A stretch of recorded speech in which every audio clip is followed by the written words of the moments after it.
Hurricane season ends November 30th. This year, Florida's Gulf Coast saw 3 powerful storms, 2 back-to-back in Southwest Florida. Is this the new normal for storm seasons? Joining me now is Dr. Chris Lancy, the National Hurricane Center Chief of the Tropical Analysis and Forecast Branch. Dr. Lancy, thank you for coming over from Miami to join us. We appreciate it. Well, I appreciate the opportunity to be here at Florida Gulf Coast University today. This is a great opportunity. It's my first time here. Well, we know you're going to be speaking today to students and staff, so we're grateful for that. So, Dr. Lancy, it was a very difficult storm season for folks on our Gulf Coast. And, you know, a lot of folks are wondering, is this what we need to expect moving forward? Are we especially vulnerable being here on the Gulf as temperatures warm? Yeah, there are some hurricane seasons where you see repeating patterns where one part of a state gets hit and then very soon after the same part gets hit.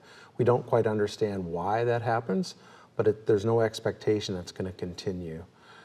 We are in a busy period though. So since 1995, it's been most hurricane seasons have been very active. And Florida, of course, is a big target. So as long as we remain in this active period, there may be 1 or 2 or more hurricanes to hit Florida. So the key is being vigilant going forward and being ready to take action if needed. So you've spoken about a view that some might be surprised by, that you don't think there's a significant link between climate change and current hurricane intensification. Right, so the question about how is global warming, and that's man-made causes through extra greenhouse gases like carbon dioxide and methane, how that affects hurricanes is really important. We need to understand that. And what we think we understand now from theory and climate models is that hurricanes should be stronger, but by a very small amount. So by the end of this century, we're expecting hurricanes to be 3 to 5% stronger at the end of this century. So it's a very small amount, a long way off. Moreover, the number of storms and hurricanes is projected to go down. We may have 20 or 30% less storms and hurricanes. Interesting. Again, less, not more. The big concern I do have with global warming, though, is sea level rise. The sea level, Gulf of Mexico including, has been rising about 1 inch per decade. Sounds small, but that is likely to accelerate. And we could have 2 or 3 foot or even more of higher Gulf of Mexico levels in the future than we have now. So whenever a hurricane's going to make landfall, there's going to be more storm surge. That's that very dangerous saltwater flooding. So the question about global warming is very nuanced when it comes to hurricanes. But again, my concern is the sea level rise and the storm surge flooding. A lot of folks and specifically I'm thinking of Charlotte County, had never seen so much water before. Specifically thinking about Englewood Beach, some parts of Punta Gorda. What do you want folks to maybe learn from this last storm season?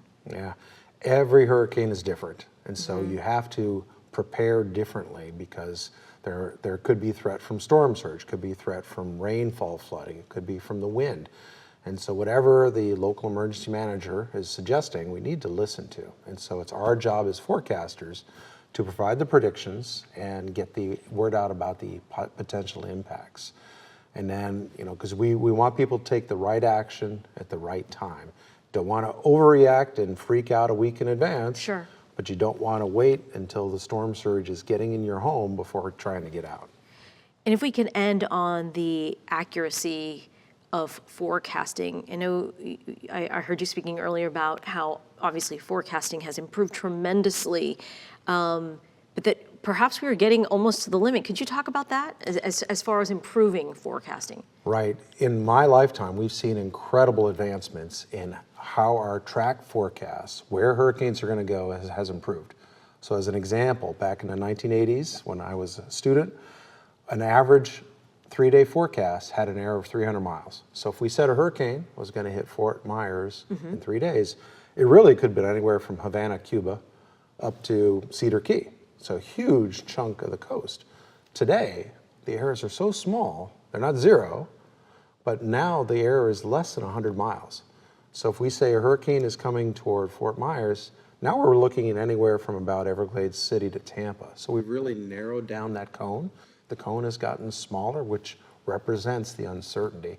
We're never going to get to zero, though. Yeah. And there are some signs, suggestions, that we may be kind of plateauing how good we can get. And at some point, we really will have errors on track forecasting that we can't ever get rid of. Dr. Lancy, we so appreciate your insight. Thank you so very much. You're welcome. Glad you. to be here. Thank you.